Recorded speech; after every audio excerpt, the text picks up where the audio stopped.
Welcome to our channel study with Pratibha ma'am. आज मैं आपको लेकर आई हूँ उत्तर प्रदेश अध्यापक पात्रता परीक्षा के लिए संस्कृत का कुछ स्पेशल क्वेश्चंस, कुछ स्पेशल प्रैक्टिस सेट संस्कृत के क्वेश्चंस के लिए। चलिए स्टार्ट करते हैं संस्कृत का कुछ क्वेश्चन जो कि हर अध्यापक पात्रता परीक्षा के लिए ज़रूरी है, चाहे आप सीटेट के एग्ज़ाम दे रहे हो, चाहे सुपर टेट का दे रहे हो, चाहे टेट का दे रहे हो। चलिए स्टार्ट करते हैं संस्कृत के कुछ प्रश्न। क्वेश्चन नंबर 1 देखिए, संस्कृत का ये है। जिन बच्चों ने संस्कृत का ऑप्शन चुना है अपने भाषा में, वो संस्कृत का क्वेश्चन देखेंगे, और जिन बच्चों का सुपर टेट है उनके लिए तो इम्पोर्टेंट है ही, तो संस्कृत सबके लिए इम्पोर्टेंट है। क्वेश्चन नंबर 1 देखते हैं। अष्टाध्यायी की संपूर्ण सूत्र संख्या है। अष्टाध्यायी की संपूर्ण सूत्र संख्या है, कितनी है? 3983, बी है 9338, सी है 3183 या डी है 3930। तो इसका ऑप्शन सही होगा 3983। अष्टाध्यायी की संपूर्ण सूत्र संख्या क्या है? 3983। ऑप्शन नंबर ए सही है। क्वेश्चन नंबर बी देखते हैं। क्वेश्चन नंबर दूसरा देखिए कि संस्कृत व्याकरण के आदिवक्ता हैं। संस्कृत व्याकरण के आदिवक्ता कौन है? ये संस्कृत का आपका क्वेश्चन बहुत इंपॉर्टेंट है, ये आप ध्यान दीजिएगा, क्योंकि संस्कृत के क्वेश्चन में ऐसे ही क्वेश्चन आएंगे। जितने भी अध्यापक पात्रता परीक्षा के एग्जाम होते हैं उसमें। ए देखिए क्या दिया है? ब्रह्मा, बी विष्णु, सी महेश या डी पाणिनि। तो संस्कृत व्याकरण के आदिवक्ता है ब्रह्मा। आदिवक्ता है ब्रह्मा। क्वेश्चन नंबर दूसरा का आंसर होगा ए, सही है। आते हैं क्वेश्चन नंबर 3 देखते हैं। अष्टाध्यायी के किस अध्याय में सर्वाधिक सूत्र हैं? अष्टाध्यायी के किस अध्याय में सर्वाधिक सूत्र हैं? ए 5वें, बी 6ठे, सी 7वें या डी 8वें। तो किस अध्याय में सबसे ज़्यादा सूत्र हैं? तो ध्यान देंगे 6ठे अध्याय में सबसे ज़्यादा सूत्र हैं। ऑप्शन नंबर बी सही होगा। अष्टाध्यायी के 6ठे अध्याय में सर्वाधिक सूत्र हैं। क्वेश्चन नंबर 4 देखिए। ब्रह्मा से व्याकरण शास्त्र की शिक्षा ग्रहण करने वाले कौन है? ब्रह्मा से व्याकरण शास्त्र की शिक्षा। ए इंद्र, बी बृहस्पति, सी पाणिनि या डी पतंजलि। तो इसका आंसर होगा बी बृहस्पति। बृहस्पति ने ब्रह्मा से व्याकरण शास्त्र की शिक्षा ग्रहण की है। क्वेश्चन नंबर 5 देखते हैं। अष्टाध्यायी के किस अध्याय में सबसे कम सूत्र है? अभी हम लोगों ने देखा कि सबसे ज़्यादा सूत्र है 6ठे अध्याय में। सबसे कम सूत्र किस में है? चौथे में, तीसरे में, दूसरे में कि पहले में? ये भी इम्पोर्टेंट क्वेश्चन है। तो इसका आंसर होगा सी, दूसरे में सबसे कम है। 6ठे में सबसे अधिक है और दूसरे में सबसे कम है। आते हैं क्वेश्चन नंबर 6। बृहस्पति से व्याकरण की शिक्षा ग्रहण करने वाले हैं। यहाँ हमने देखा है कि ब्रह्मा से व्याकरण शास्त्र की शिक्षा ग्रहण करने वाले हैं। यहाँ देखते हैं कि बृहस्पति से व्याकरण शास्त्र की शिक्षा ग्रहण करने वाले कौन है? ए है खेमकरण, बी है दर्गण, सी है इंद्र या डी है रतन। तो ये होगा ऑप्शन, क्वेश्चन नंबर 6 का ऑप्शन होगा ऑप्शन सी, इंद्र। बृहस्पति से व्याकरण की शिक्षा किसने ग्रहण की? इंद्र ने। क्वेश्चन नंबर 7 देखते हैं। अष्टाध्यायी के प्रथम या अष्टम अध्याय की सूत्र संख्या है। प्रथम और अष्टम अध्याय की सूत्र संख्या क्या क्या है? देखिए ऑप्शन देखिए। ए कि 153 या 369 या ऑप्शन बी देखिए 153 या 963। ऑप्शन सी देखिए 963 या 351 या ऑप्शन डी है 351 या 369। किसकी संख्या प्रथम में और अष्टम में कौन सी है? तो ये होगा ऑप्शन नंबर डी सही होगा कि यहाँ पे 351 और 369। प्रथम में 351 और अष्टम में 369, ये संख्या सही होगी। ध्यान देंगे, ऑप्शन नंबर डी सही होगा। क्वेश्चन नंबर 8 देखते हैं। व्याकरण संप्रदायों की संख्या है। व्याकरण संप्रदायों की संख्या क्या है? 2 है, 4 है, 6 है कि 8 है? 2 है, 4 है, 6 है, 8 है, तो संख्या है 8। ध्यान देंगे, ऑप्शन नंबर डी सही है। क्वेश्चन नंबर 9 देखते हैं। अष्टाध्यायी के प्रथम अध्याय के प्रथम पाद का पहला सूत्र है, क्या है? वृद्धिराद्यच, पूर्वत्रात्सिद्धम, इको यटची या हलनत्यम, कौन सा सही है? तो ऑप्शन नंबर इसका होगा, क्वेश्चन नंबर 9 का होगा ऑप्शन नंबर ए, वृद्धिराद्यच, ये सही होगा। आते हैं क्वेश्चन नंबर 10।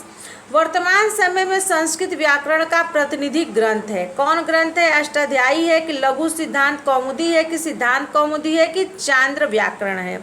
तो संस्कृत व्याकरण का प्रतिनिधि ग्रंथ कौन सा है? क्वेश्चन नंबर 10 का आंसर होगा ए, अष्टाध्यायी। आते हैं क्वेश्चन नंबर 11। 11 का क्वेश्चन है, अष्टाध्यायी का अंतिम सूत्र है। अष्टाध्यायी का अंतिम सूत्र है अ, इ, उ, अ या अ या अकह सवर्णे दीर्घ या उपयुक्त में से कोई नहीं। तो ये भी इम्पोर्टेंट क्वेश्चन है, तो इसका होगा ऑप्शन बी सही होगा, अ। अष्टाध्यायी का अंतिम सूत्र है अ। क्वेश्चन 12 देखते हैं। अष्टाध्यायी का पर्याय है, क्या है? व्याकरण, शब्दानुशासन या शब्द विद्या या इनमें से कोई नहीं, क्या है? क्वेश्चन नंबर 12 का आंसर सही होगा शब्दानुशासन। क्या होगा? शब्दानुशासन अष्टाध्यायी का पर्याय है। क्वेश्चन नंबर 13 देखते हैं। अष्टाध्यायी के आधार पर भट्टोजी दीक्षित ने किस व्याकरण ग्रंथ की रचना की है? लघु सिद्धांत कौमुदी, शब्दानुशासन, सिद्धांत कौमुदी या मनोरमा कुछ मर्दनम, किसकी रचना की है? क्वेश्चन नंबर 13 का ऑप्शन होगा सी, सिद्धांत कौमुदी। क्वेश्चन नंबर 14 देखते हैं। अष्टाध्यायी के रचनाकार हैं, इतना इम्पोर्टेंट क्वेश्चन, बहुत ही आसान क्वेश्चन। अष्टाध्यायी के रचक थे भट्टोजी दीक्षित, वरदराज या महर्षि पाणिनि या कात्यायन? ये तो सबको आना चाहिए, ये सारे स्टूडेंट्स को। ये होता है ऑप्शन नंबर सी, महर्षि पाणिनि। क्वेश्चन नंबर 15 देखते हैं। लघु सिद्धांत कौमुदी की रचना किसने की है? पाणिनि ने, भट्टोजी दीक्षित ने, पतंजलि ने या वरदराज ने? किसने की है? क्वेश्चन नंबर 15 इसका होगा ऑप्शन नंबर डी सही होगा, वरदराज ने ये रचना की है लघु सिद्धांत कौमुदी की। आते हैं क्वेश्चन नंबर 16। क्वेश्चन नंबर 16 है, पाणिनि को व्याकरण की शिक्षा देने वाले हैं, कौन है? ब्रह्मा है, बृहस्पति है, विष्णु है कि शिव है? किसने पाणिनि को व्याकरण की शिक्षा दी थी? तो ये तो आसान है कि शिव के डमरू से उनको प्राप्त हुआ था, शिव से इनको व्याकरण की शिक्षा प्राप्त हुई थी। 17 देखते हैं। अष्टाध्यायी पर वार्तिक लिखने वाले हैं, कौन है? कात्यायन, वरदराज, पतंजलि या पाणिनि? किसने लिखा है?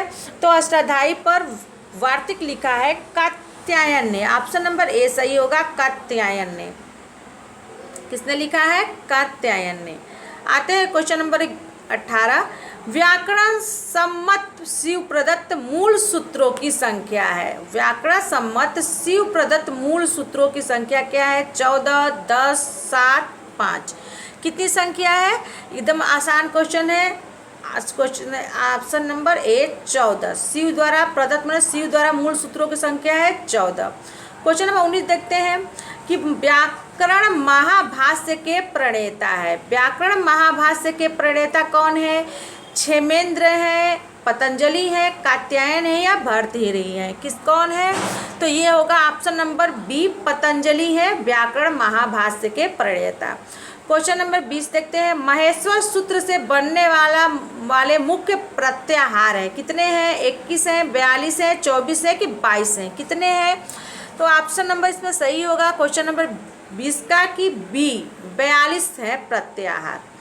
क्वेश्चन नंबर 21 देखते हैं। अष्टाध्यायी के अध्यायों या पादों की संख्या है, कितनी है? ध्यान देखते हैं।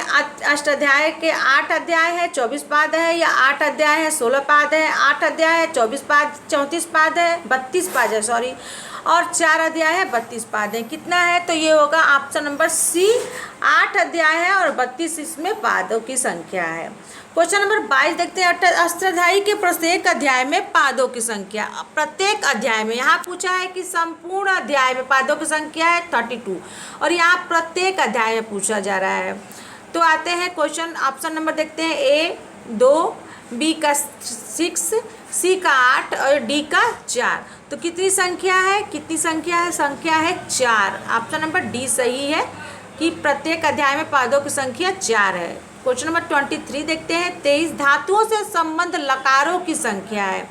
तो हम तो आज तक 5 ही लकार पढ़े थे, लेकिन अब यहाँ पे जब आप विस्तृत पढ़ेंगे तो लकारों की संख्या हो जाती है। आप आम स्टूडेंट होंगे तो 5 लगा देते हैं, लेकिन नहीं। ऑप्शन देखिए 5, 10, 12 और 14। 5, 10, 12 और 14, तो ऑप्शन सही होगा कि 10। कितने लकारों की संख्या है? धातुओं से संबंधित लकारों की संख्या है 10। ऑप्शन नंबर बी सही है। क्वेश्चन नंबर 24 देखते हैं। त्रिमुनि से सांकेतिक आचार है। त्रिमुनि से किसका भेद होता है कि त्रिमुनि कौन कौन से हैं? ब्रह्मा, विष्णु, महेश, सनंदन, सनातन, पाणिनि, कात्यायन, पतंजलि या नारद, वशिष्ठ, विश्वामित्र। कौन है त्रिमुनि से संबंधित? तो ये बहुत आसान है कि क्यों, जो व्याकरण से संबंधित हुए वही त्रिमुनि है।